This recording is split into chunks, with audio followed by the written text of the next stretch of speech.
তো এখানে পাটালি গুড় আগে জাল দিয়ে নিচ্ছি। তো কি করব, এখানে ভিজাতে চেয়েছিলাম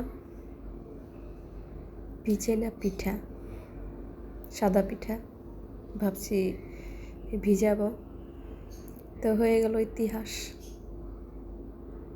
তো এখানে আমার কি ভুলটা ছিল সবাই বলবে। আমি এখানে যখন দুধের মধ্যে এই গুড়টা দিয়েছি তখন জালটা নিবানো ছিল, তো পরে কতক্ষণ ভালোই ছিল, বলক আসছে ভালো, পরে আস্তে আস্তে আস্তে আস্তে দেখি যে দুধটা ফেটে গেছে।